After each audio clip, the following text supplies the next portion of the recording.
Hello guys, इस video को and तक जरूर देखना और अगर आपको ये वीडियो अच्छी लगे तो वीडियो को लाइक शेयर करना मत भूलना। इसी के साथ वीडियो को शुरू करते हैं। जैंगी मैसेज करके जूहाओ को बात करने के लिए बुलाता है और वो ज्यादा टाइम नहीं लगाता है और तुरंत आ जाता है, जो जैंगी के ऑर्डर्स पे कुछ देर पहले मार खा रहा था और अब वो जैंगी के आरामदायक घर पर था। रिस्पेक्ट दिखाते हुए वो जमीन पर ही बैठ जाता है।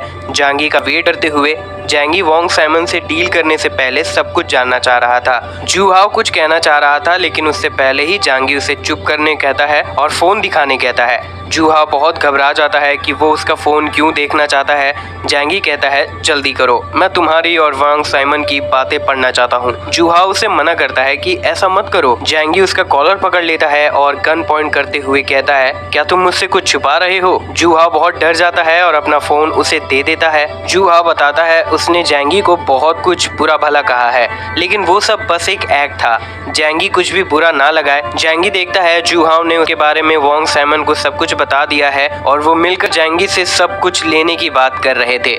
जूहाओ बताता है कि ये सब वो बस वांग साइमन का भरोसा पाने के लिए कह रहा था।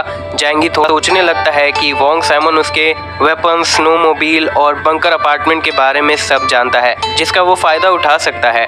जैंगी कहता है वो उसे सब कुछ बता दे जो भी वो वांग साइमन के घर के बारे में जानता है। अगर वो एक भी डिटेल मिस करता है तो वो मारा जाएगा। जूहाओ बताता है कि उसका बंकर रॉकेट मटेरियल से बना हुआ है और उसके एंट्रेंस में स्लीपिंग गैस रिलीज करने का सिस्टम है और फ्लेम थ्रोवर्स भी है। वहाँ घुसना बहुत मुश्किल है। वहाँ घुसने का बस एक ही रास्ता है कि अंदर से कोई उन्हें घुसने दे। तो जैंगी डिसाइड करता है कि वो स्लीपिंग गैस सिस्टम और फ्लेम थ्रोवर को न्यूट्रलाइज करने का तरीका निकालेगा। तभी जूहाओ कहता है कि वो जैंगी को किडनैप करने का नाटक कर सकता है और वांग साइमन उसे अंदर आने दे सकता है। जैंगी को ये प्लान अच्छा नहीं लगता लेकिन वो सोचता है ये काम कर सकता है। फिर जैंगी ये सोचता है कि अगर वो अपने डायमेंशनल एबिलिटी को और भी तरीके से यूज कर सकता है तो अच्छा रहता। ये सोचते हुए जैंगी थोड़ा एक्साइटेड हो जाता है। फिर वो जूहाओ को जाने कहता है कि वो 2-3 दिन बाद उसे कॉल करेगा। जूहाओ उसके पैर पकड़ लेता है कि मास्टर मुझे एंटीडोट चाहिए, नहीं तो मैं मर जाऊंगा। जैंगी कहता है डरने की कोई बात नहीं, पॉइजन का असर होने में 7 दिन लगेंगे, उसके पास अभी काफी टाइम है, और फिर उसे बाहर निकाल देता है। फिर जैंगी सोचने लगता है कि वो इस पावर के साथ और क्या क्या कर सकता है। वो सोफे पर बैठकर इसके बारे में काफी सोचने लगता है और फिर वो घर पर आग लगा देता है और उसे एब्जॉर्ब करने का ट्राई करता है कि अगर वो अपने खाने की तरह इसे रख पाएगा तो ये कमाल होगा। फिर जैंगी उसे एब्जॉर्ब कर लेता है और उसे कुछ भी नहीं होता। फिर वो उस फायर को बाहर निकालता है बिल्कुल एक कैनन की तरह और हम देखते हैं कि जैंगी बहुत खुश हो जाता है। जैंगी सोचता है अगर ये हो सकता है तो मैं और क्या क्या कर सकता हूँ, और सोचता है क्या वो किसी आदमी को इसमें अब्जॉर्ब कर सकता है। इसे टेस्ट करने के लिए वो ली जियान के बिल्डिंग से एक आदमी को बुलाता है और वो उसे वुडन स्टिक देता है और कहता है अगर वो जैंगी को हिट कर पाएगा तो उसे रिवॉर्ड मिलेगा। वो आदमी बहुत घबरा जाता है कि जैंगी किसी को उसे मारने क्यों कहेगा, क्या वो पागल हो गया है। पर वो खाने के लिए मोटिवेटेड था और जैंगी को जोर से मारने के लिए अटैक कर देता है और हम देखते हैं कि जैंगी के पावर्स उसे एब्जॉर्ब करने लगते हैं लेकिन वो बहुत धीरे धीरे होता है। उसे पूरी तरह एब्जॉर्ब करने के बाद जैंगी उसे डायमेंशन में चेक करने जाता है। वो आदमी भी जमा हुआ था बाकी चीजों की तरह, ना वो मूव कर रहा था और ना ही जिंदा लग रहा था। जैंगी चेक करता है कि उसके पल्सेस बंद हो गए हैं और सांस भी नहीं ले रहा है। जैंगी सोचता है पैक्ड फूड जैसे एब्जॉर्ब होते हैं वैसे ही रहते हैं तो शायद सही में रुक जाते हैं। जैंगी उस आदमी को फिर से बाहर निकाल देता है और ये हैरान हो जाता है कि वो आदमी फिर से जिंदा हो गया। जैंगी डिसाइड करता है और उससे पूछता है उसे कैसा लगा था। वो आदमी बताता है मुझे लगा था मैं मर गया, मुझे लगा मैं ऐसी जगह में था जहाँ बहुत सारे सप्लाई थे। जैंगी को ये इन्फॉर्मेशन कमाल का लगता है और वो उस आदमी से कहता है वो उसका कुछ डिल्यूजन होगा, लेकिन वहीं जैंगी ये समझ चुका था कि उसके डायमेंशन में टाइम अलग तरह से काम करता है और लिविंग बींग्स वहाँ जल्दी नहीं मरते हैं, लेकिन अगर वो ज्यादा देर तक वहाँ रहते हैं तो उनका दिमाग खराब हो सकता है और वो मर भी सकते हैं। जैंगी सोचने लगता है कि मुझे लगा नहीं था कि लिविंग बींग्स एब्सॉर्ब हो सकते हैं, लेकिन मुझे कुछ और भी टेस्ट करना होगा। फिर हम देखते हैं कि जैंगी उस आदमी के 2 उंगली काट लेता है कुछ टेस्ट करने के लिए। वो उन्हें डायमेंशन में भेज देता है और कुछ देर वहीं छोड़ने का डिसाइड करता है। फिर वो उस आदमी को बैंडेज और मेडिसिन देता है। फिर जैंगी थोड़ा आग के मजे लेता है। वो आदमी साइड में बैठा हुआ था और वो खुश था कि वो जिंदा है और उसे कुछ खाने को मिल गया। तो कंक्लूजन ये है कि जैंगी डायमेंशन के अंदर से कुछ भी बाहर निकाल सकता है, पर वो किसी इंसान के साथ ऐसा नहीं कर सकता है, क्योंकि वो उस आदमी को एब्जॉर्ब इसीलिए कर पाया था क्योंकि वो आदमी उसकी तरफ जंप कर रहा था। पर वो जैसे चीजों को एब्जॉर्ब करके किसी भी डायरेक्शन में निकाल सकता है, वो इससे वोंग सेमन को हरा सकता है। फिर वो उस आदमी के पास जाता है और उसे हेल्प करने के लिए थैंक्स करता है। वो कुछ भी कंप्लेन नहीं करता है, उल्टा वो भी थैंक्स करता है खाना देने के लिए, भले ही बदले में उसे 2 उंगली देनी पड़ी, और कहता है उसके पास अब भी 8 उंगली बचे हैं। तभी जैंगी उस पर अटैक कर देता है और वो आदमी गिर जाता है। वो कुछ भी समझ नहीं पाता कि उसने ऐसा क्यों किया। जैंगी बताता है, अब मुझे तुम्हारी और जरूरत नहीं है, तुमने खाना खा लिया, अब तुम मर सकते हो। वो आदमी हंसते हुए मर जाता है कि आखिर में वो इस जालिम दुनिया से आजाद हो गया। जैंगी वहां से जाने लगता है और सोचता है वो ली जियान के बिल्डिंग से और भी लोगों के साथ एक्सपेरिमेंट करेगा अगले 3 दिन तक। 3 दिन के बाद वो जूहाओ को बुलाता है बात करने के लिए। जूहाओ उसे एंटीडोट देने के लिए बहुत रिक्वेस्ट करने लगता है कि पॉइजन अब उसके बॉडी को काफी इफेक्ट करने लगा है, ऐसा वो फील कर सकता है। जैंगी देखता है कि जूहाओ अब अच्छे से खा तो रहा है, लेकिन उसका चेहरा अब भी खराब है, और ऐसा इसीलिए क्योंकि उससे लग रहा है कि मैंने उसे पॉइजन इंजेक्ट किया था। यही साइकोलॉजी है। जैंगी कहता है, मैं तुम्हें टेम्पररी एंटीडोट दे सकता हूँ। जूहाओ मानता है, मुझे चलेगा, जल्दी करो, मैं मरना नहीं चाहता हूँ। जैंगी उसे इंजेक्शन देता है और कहता है कि उनका प्लान पूरा होने तक ये काम करेगा। जूहाओ बहुत खुश हो जाता है और कहता है अब वो प्लान शुरू कर सकते हैं। वो वोंग सैमन को कॉल करता है और उसे मिलने के लिए कहता है। जैंगी बहुत अजीब से उसे देख रहा था, जो मुझे लगता है कि वो वोंग सैमन का बंकर लेने के बाद वो जूहाओ को भी मार देगा। बाद में जैंगी सारी पैकिंग कर लेता है और जो को बताता है कि वो एक मिशन पर जा रहा है। जो कहती है, नेबरहुड वाले सारे प्रॉब्लम खत्म हो चुके हैं, तो अब वो कहाँ जा रहा है। जैंगी बताता है, सही समय आने पर मैं तुम्हें सब कुछ बता दूंगा, लेकिन अभी के लिए उसे यहीं रहना चाहिए। जैंगी उसके और अंकल यू के लिए 1 महीने का खाना भी छोड़ जाता है। जो को बहुत चिंता होती है और वो जैंगी को गले से लगा लेती है और उसे जाने से मना करती है कि बाहर हमेशा खतरा होता है। फिर जैंगी उसे समझाता है कि उसे खतरा नहीं है, वही खतरा है, और फिर उसे एक स्वीट किस देता है और समझाता है कि सब कुछ ठीक होगा, और चला जाता है। जो बैठ जाती है। जैंगी जूहाओ के पास जाता है और वो लोग वोंग सैमन के बंकर में जाने वाले थे। जैंगी जूहाओ के हाथ बांधने की बात करता है कि उन्हें एक दूसरे पर भरोसा करना होगा। वो मान जाता है। फिर वो सिटी में जाते हैं जो सबसे रिच सिटी था। जैंगी देखता है कि वो हाईएस्ट सिटी था, इसीलिए स्नो से पूरी तरह से ढक भी नहीं पाया है। मुझे पता नहीं ये कैसे काम करता है, पर हाँ, वो जगह स्नोलेस था। फिर वो लोग एंट्रेंस की तरफ जाते हैं पैदल। जैंगी स्नो मोबाइल वोंग सैमन के पास नहीं ले जाना चाह रहा था। एक औरत उन्हें स्नो मोबाइल से वहां आते हुए देख चुकी थी। उसके घर पर खाने का कुछ भी नहीं था, तो वो सोचती है अब यही उनकी उम्मीद बनकर आए हैं। जब वो वोंग सैमन के घर पहुंचते हैं तब तक रात हो चुकी थी। जैंगी जूहाओ से वोंग सैमन को बुलाने कहता है। गन से डरते हुए वो चला जाता है और उसे बुलाता है। Rich handsome smart Wong Simon, ये मैं हूँ।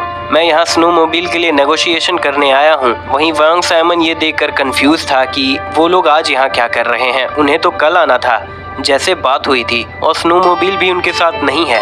जूहाओ कहता है, बड़े भाई वोंग, प्लीज हमें अंदर आने दो, तुम जो चाहते हो वो तुम्हें मिल सकता है। वोंग उन्हें वार्न करता है कि अगर वो तेज बनते हैं तो वो मारे जाएंगे।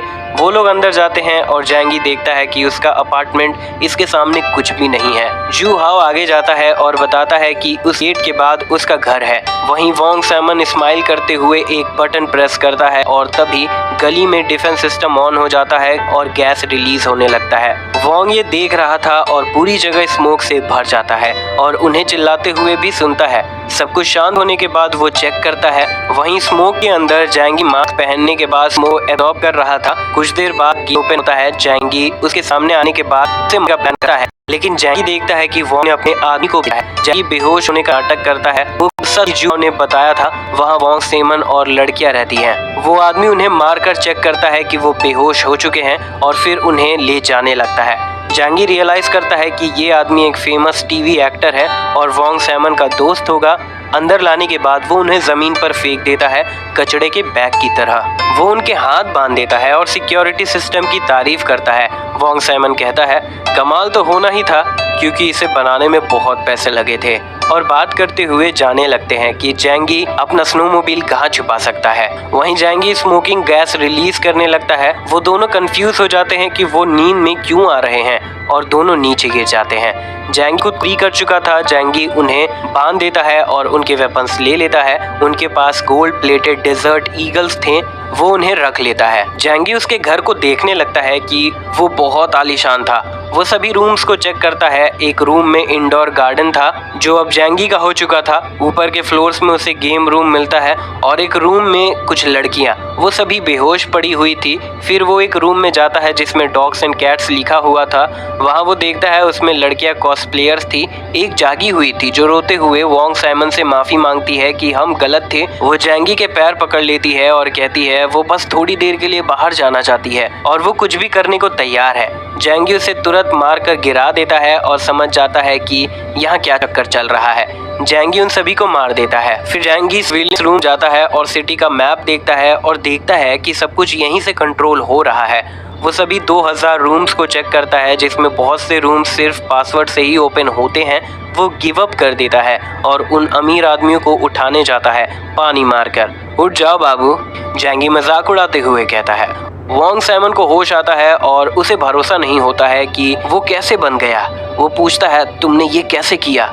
जैंगी कहता है तुम वेपन्स पर रिलाई करते हो और मैं ऐसे टाइम में सर्वाइव कर रहा हूँ। जैंगी उस पे गन पॉइंट कर देता है और कहता है अभी बात करने का समय नहीं है, मेरे साथ नीचे चलो। जैंगी थोड़ा झुककर कहता है मुझे इस विला में आराम से रहना सिखाओ और ऐसे ही तुम अपने आप को बचा सकते हो। वॉन्ग साइमन घबरा जाता है और कहता है तुम्हें जो चाहिए मैं वो दे दूंगा, बस मुझे छोड़ दो। जैंगी कहता है चिंता मत करो, मुझे सबको मारने की आदत नहीं है, मैं बस जिंदा रहने के लिए अच्छी जगह ढूंढ रहा हूँ। तुम्हारा घर बहुत बड़ा है, एक आदमी और बढ़ जाने से यहाँ कोई दिक्कत नहीं होगी। फिर वॉन्ग साइमन कंफ्यूज होकर कहता है तुम बस यहाँ रहना चाहते हो और मुझे मारकर इसे हासिल नहीं करना चाहते हो। फिर जैंगी कहता है तुम्हें मारना पॉइंटलेस होगा और मैं कोई हत्यारा नहीं हूँ और ये स्नो डिजास्टर हमेशा के लिए नहीं रहेगा और सब ठीक होने के बाद मैं तुम्हारे साथ अच्छे से रहूंगा। ये सुनकर वॉन्ग साइमन खुश हो जाता है और सोचता है तो ये मेरा दोस्त बनना चाहता है। इसे लगता है सब कुछ पहले जैसा ठीक हो जाएगा। अगर मैं इसे थोड़ा हेल्प कर देता हूँ तो मैं भी टॉप पर चला जाऊंगा। ये प्लान तो काफी अच्छा बना रहा है, लेकिन मैं भी कम नहीं हूँ। फिर वॉन्ग कहता है तुम मेरे दोस्त बनना चाहते हो तो मुझे खोल दो, मेरे हाथ नम हो चुके हैं। जैंगी कहता है मैं तुम्हें खोल दूंगा, लेकिन उससे पहले तुम्हें इस घर के कंट्रोल मेरे हवाले करने होंगे। वॉन्ग साइमन थोड़ा घबरा जाता है और कहता है अगर मैं तुम्हें कंट्रोल्स दे दूं तो क्या तुम वादा करते हो कि हमें नहीं मारोगे। जैंगी रीअश्योर करता है कि वो कुछ भी नहीं करेगा, तुम मेरे साथ आराम से रहोगे। वॉन्ग के पास कोई रास्ता नहीं था और वो घर का सारा कंट्रोल उसे दे देता है। जैंगी खुश हो जाता है और कहता है मैं अब यहाँ का मास्टर हूँ। तभी वॉन्ग कहता है हाँ हाँ तुम ही मास्टर हो, लेकिन अब मुझे खोल दो, मेरा पूरा बॉडी सुन पड़ रहा है। जैंगी खड़ा होता है और कहता है रुको जरा सब्र करो। जैंगी उसके रोप्स को काटने के लिए नाइफ निकालता है, लेकिन वो वॉन्ग का गला काट देता है। वॉन्ग को भरोसा नहीं हो रहा था और कहता है पर तुमने कहा था तुम मुझे नहीं मारोगे। जैंगी कहता है चिंता मत करो, बस थोड़ी ही देर में तुम्हारा दर्द खत्म हो जाएगा। वॉन्ग साइमन जमीन पर गिर जाता है और जैंगी उसे देखता है और कहता है माफ करना, क्या मैं तुम्हें बताना भूल गया कि मैं यूजलेस लोगों को जिंदा नहीं रखता हूँ। फर्श पर खून साफ करते हुए जैंगी सोचता है कि वो जूहाओ के साथ क्या करे। वॉन्ग को मारने से एक दिक्कत कम हुई, लेकिन वो जूहाओ के बारे में फैसला नहीं कर पाया है। आखिर में उसने भी इस जगह को टेक ओवर करने में हेल्प की थी। तभी जूहाओ को थोड़ा होश आने लगता है। वो जैंगी को खून साफ करते हुए देखता है और एक्साइटेड हो जाता है। बड़े भाई जैंगी, हमने कर दिखाया है ना। वो उठता है और वॉन्ग साइमन के बॉडी को देखता है और हंसते हुए कहता है मैंने कभी नहीं सोचा था कि मैं ये दिन देख पाऊंगा, काश मैं तुम्हें खुद मार पाता। तभी जैंगी कहता है उस बैग में तुम्हारा रिवॉर्ड है। जूहा वो बैग खोल कर देखता है कि उसमें बहुत सारा खाना है। वो खुश होकर खाने लगता है और कहता है बड़े भाई जैंगी, तुम सच में मेरे बड़े भाई जैसे हो। अब मैं हमेशा तुम्हारे साथ रहूंगा, अब से जो तुम कहोगे मैं वही करूंगा। जैंगी कहता है वॉन्ग साइमन के घर पर बस अब यही बचा है और यहाँ एनर्जी भी नहीं है। ये सुनकर जूहा घबरा जाता है और कहता है तुम क्या कह रहे हो, यही सब बचा है कि तुम मजाक कर रहे हो। मैंने तुम्हारा साथ वॉर्मन खत्म करने में मुझे ये देखना चाहिए, मैंने ही तुम्हें यहाँ के बारे में बताया था। जैंगी कहता है, मैं तुमसे झूठ नहीं कह रहा हूँ, वोंग सैमन ने सारे रिसोर्सेज का यूज कर लिया था। फिर जू हाओ कहता है, मुझे नहीं पता कि तुम कह रहे हो या नहीं, लेकिन तुमने सभी को बेवकूफ बनाया था। तुम सबसे काम करवाने के बाद उन्हें मार देते हो। मैं तुम्हारे पावर्स के बारे में सबको बता दूंगा। जैंगी बहुत गुस्सा हो जाता है, लगता है मैंने कुछ ज्यादा ही दोस्ती दिखा दी। तभी जैंगी उसे शूट कर देता है और कहता है, मैंने तुम्हें एक मौका दिया और तुमने वो भी खराब कर दिया। अब तुम मेरे काम के नहीं हो। और जमीन पर गिर जाता है और मरते हुए सोचता है, ये कैसे हो सकता है। जैंगी उसे मरते हुए देखता है और कहता है, अगले जन्म में अच्छे इंसान बनना। अगर तुम्हारे पास पावर नहीं है तो खोखली मत दिया करो। जैंगी उसका बैग ले लेता है और कहता है, मैं तुम्हें थोड़ा और जिंदा रहने देता, लेकिन लगता है तुम सब भूल जाते हो कि मैं तुम्हें कभी भी मार सकता था। सोफे पर बैठकर जैंगी सोचता है, सब कुछ खत्म होने तक यहाँ रहने में बहुत मजा आएगा और ज्यादा मजा तब आएगा जब मैं जो को ले आऊंगा और अंकल यू को भी, लेकिन उनके लिए मैंने कुछ और सोचा है। फिर वो एक रेड वाइन का बॉटल ओपन करता है और टीवी स्टार्ट करता है। वो एक लड़की को देखता है और फिर सारे चैनल्स बदल कर देखता है और सोचता है कि वोंग साइमन ने ऐसा कैसे कर लिया। फिर उसे एक रूम मिलता है जहाँ पर ढेर सारे केबल्स आ रहे थे। वहाँ उसे सर्वर्स भी दिखते हैं। जैंगी समझ जाता है कि ये एक हाई एंड नेटवर्क इंफ्रास्ट्रक्चर है, जिससे स्पीड भी काफी ज्यादा था और ये पूरे वर्ल्ड में फैला हुआ था। जैंगी सोचता है अब उसे पूरे वर्ल्ड का एक्यूरेट इंफॉर्मेशन मिल जाएगा। फिर वो बैठकर सारे इंफॉर्मेशन चेक करने लगता है। उसे पता चलता है कि अब तक 8.5 बिलियन लोगों में सिर्फ 1/4 पॉपुलेशन ही बचा है। जैंगी खुश था कि उसने पहले ही सारे सप्लाईज रख लिए थे और अब ऐसे ही वर्ल्ड का सिर्फ 5% पॉपुलेशन ही बचेगा। लेकिन तभी वो बहुत से म्यूटेटेड ह्यूमंस के बारे में रिपोर्ट देखता है। बहुत से कंट्रीज ने म्यूटेंट ह्यूमन के बारे में रिपोर्ट किया है, अच्छे और बुरे भी। कुछ फ्लेम्स निकाल सकते हैं, कुछ बियर्स समन कर सकते हैं और कुछ ग्रीन जायंट्स बन चुके हैं और बहुत कम को ही स्पेशल पावर्स मिले हैं। ज्यादातर लोग गामा रेडिएशन से डिफॉर्म हो चुके थे। ये सब पढ़ने के बाद जैंगी कंफर्म हो जाता है कि उसके जैसे और भी हैं, जिसका मतलब बाहर की दुनिया और भी खतरनाक हो चुकी है। इससे वो शेल्टर के अंदर रहने के लिए और भी कमिटेड हो जाता है और इससे पहले वो जाकर हमारी प्यारी डॉक्टर को लाने का डिसाइड करता है। जैंगी बाहर निकलता है और स्नोमोबाइल स्टार्ट करता है। तभी उसे एक आवाज कहती है, क्या तुम थोड़ा रुक सकते हो। जैंगी मुड़कर उसकी तरफ गन पॉइंट कर देता है और तभी वो देखता है कि वो एक लड़की है और ये वही लड़की थी जिसे वो टीवी पर देख रहा था। ये एक फेमस टीवी एक्ट्रेस है जिसके लिए बहुत से मर्द सपना देखते हैं। अब वो उसके सामने खड़ी है और उसे साथ ले जाने कह रही है। जैंगी सोचता है स्नो डिजास्टर ने सबकी लाइफ मुश्किल बना दी है और कहता है, अगर तुम चाहती हो मैं तुम्हें ले चलूं तो तुम्हें एक अच्छा रीजन देना होगा। जैंगी क्यूट फेस बनाते हुए कहती है, मुझे ले चलो, कुछ खाना दो और मैं तुम्हारी हर बात मानूंगी। फिर वो जैंगी को किस कर लेती है। जैंगी शर्मा जाता है और पिघल जाता है। जैंगी सोचता है कि ऐसे ठंड में ज्यादा गर्म रहने के लिए इतना तो बनता है। जैंगी उसे अपने नए घर में ले जाता है। जैंगी जानती थी कि ये किसका घर है और हैरान होकर पूछती है, ये तो वोंग साइमन का घर है ना? तुम उसे कैसे जानते हो? जैंगी कुछ जवाब नहीं देता और संभल कर पूछता है, तुम उसे कैसे जानती हो? और सोचता है अगर इसका उसके साथ कोई भी रिश्ता रहा तो मैं इसे भी मारूंगा। मुझे ज्यादा परेशानी नहीं चाहिए जो ये बाद में मुझे दे सकती है। जैंगी कहती है, मैं वोंग साइमन को नहीं जानती हूँ, मैं बस उससे इवेंट्स में मिलती थी और देखती थी। जैंगी चाय सर्व करते हुए सोचता है, इस बार तो तुम बच गई। वो उसे चाय देता है और कहता है, जो भी हो ये जगह अब मेरी है और वैसे सवाल मत पूछना जो पूछने नहीं चाहिए। जैंगी चाय पीते हुए कहती है, बहुत दिनों बाद मैं चाय पी रही हूँ। और फिर पूछती है, क्या मैं बाथरूम यूज कर सकती हूँ हॉट शावर करने के लिए?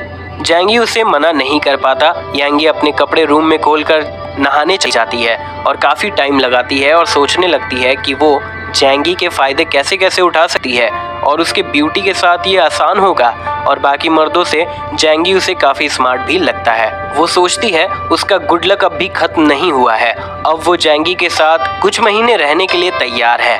जैंगी शावर से बाहर निकलती है और ठान चुकी थी कि वो कुछ भी करने के लिए तैयार है और वो ये भी क्लियर कर चुकी थी कि वो आगे क्या करेगी। वो खुद को समझाती है कि ये बस एक बार का सौदा है। एक बार सब ठीक हो जाने के बाद वो फिर से टॉप सेलिब्रिटी होगी और किसी को भी इसके बारे में पता नहीं चलेगा। फिर वो टॉवल पहनती है और जैंगी को रिझाने के लिए जाती है और पूछती है, क्या वो रुक सकती है? और प्रॉमिस करती है अगर हाँ तो वो उसे सर्व करेगी। जैंगी को कोई फर्क नहीं पड़ता है। तब वो उसका हाथ पकड़ लेती है और कहती है, चिंता मत करो, मैं कोई प्रॉब्लम नहीं दूंगी। जैसे ही सब खत्म होता है मैं चली जाऊंगी। जैंगी उसका हाथ हटा देता है क्योंकि वो समझ चुका था कि वो बस उसका इस्तेमाल करना चाह रही है।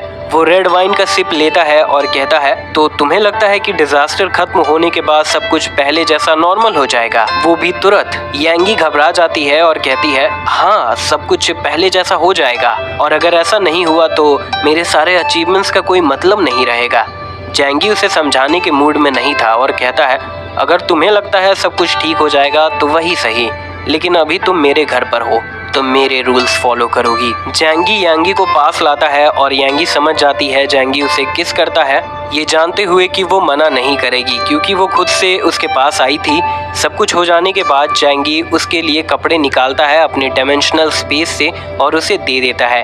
यांगी हैरान हो जाती है, वो कुछ भी समन कर सकता है, ये कैसा सुपर पावर है। जैंगी जाने लगता है, तभी यांगी उसका हाथ पकड़ लेती है। जैंगी पूछता है, क्या हुआ, तुम्हारा मन नहीं भरा? मुझे कुछ जरूरी काम है, मैं तुमसे बाद में मिलता हूँ रात में। यांगी शर्मा जाती है और कहती है, तुम गलत समझ रहे हो, मुझे कुछ जरूरी बात करनी है। जैंगी को भूख लगी थी तो वो डिनर करने के लिए कहता है कि हम खाते हुए भी बात कर सकते हैं। जैंगी अपने डायमेंशन से खाना समन करता है और टीवेल में सर्व करता है और कहता है, अब जब हम साथ रहने वाले हैं तो हमें कुछ रूल सेट कर देने चाहिए। मेरा घर काफी बड़ा है तो एक लड़की के बढ़ जाने से कोई फर्क नहीं पड़ने वाला है। मैं बस यही चाहता हूँ कि तुम मेरी बात मानो। मैं समझ आ रहा है ना मैं क्या कहना चाह रहा हूँ। यांगी समझ रही थी कि जैंगी क्या कहना चाह रहा है। वो बिना कुछ कहे रूल्स बना रहा है, लेकिन वो भी बेवकूफ नहीं है, वो ऐसे ही टॉप सेलिब्रिटी नहीं बनी है। फिर यांगी कहती है, मैं धीरे धीरे तुम्हारी हर बात मानने लगूंगी, लेकिन मेरे भी कुछ प्रिंसिपल्स हैं जिसे तुम्हें रिस्पेक्ट देना होगा। फिर जैंगी कहता है, ठीक है, जो भी है तुम मुझे बताओ। फिर यांगी कहती है, जो भी हमारे बीच होता है वो स्नो स्टॉर्म तक ही रहना चाहिए। इसके बाद अगर हम अलग हो जाते हैं तो तुम इसके बारे में किसी को भी नहीं बताओगे। एक पब्लिक फिगर होने की वजह से मेरी इज्जत खराब हो जाएगी। जैंगी उसके कंसर्न को समझ रहा था। फिर यांगी हिम्मत करते हुए दूसरा कंडीशन बताती है, तुम मुझे वो करने के लिए मजबूर नहीं कर सकते हो जिसके लिए मैं कंफर्टेबल नहीं हूँ, या फिर कोई भी बेतुकी सी डिमांड करना जिससे मैं एग्री ना कर पाऊँ। जैंगी बहुत कंफ्यूज होकर उसके पास आता है, तुम ही तो मेरे पास आई थी और तुम अब बेचारी बन रही हो। एक एक्ट्रेस होकर तुम इतनी मासूम बनने की कोशिश मत करो। क्या तुमने अपने बारे में कभी सुना है कि तुम कैसे एक टॉप सेलिब्रिटी बनी हो, जबकि तुम्हारी एक्टिंग स्किल्स भी बिल्कुल अच्छे नहीं है। यांगी शांत हो जाती है और कुछ भी नहीं कहती है। जैंगी उसे उठाकर टेबल में बैठा देता है और उसके कान में कहता है, चिंता मत करो, मेरे कोई भी अजीब शौक नहीं है। यांगी ने अपने इंडस्ट्री में बहुत से अजीब शौक देख रखे थे तो जैंगी उसके लिए नॉर्मल ही लग रहा था। फिर वो लोग साथ में पूरी रात गुजारते हैं और बहुत सारी बातें करते हैं। इसी के साथ ये वीडियो यहाँ पर खत्म होती है। वीडियो अच्छी लगी हो तो वीडियो को लाइक शेयर जरूर करें और कमेंट करके जरूर बताएं कि आपको ये वीडियो कैसी लगी। मिलते हैं नेक्स्ट वीडियो में, तब तक के लिए बाय।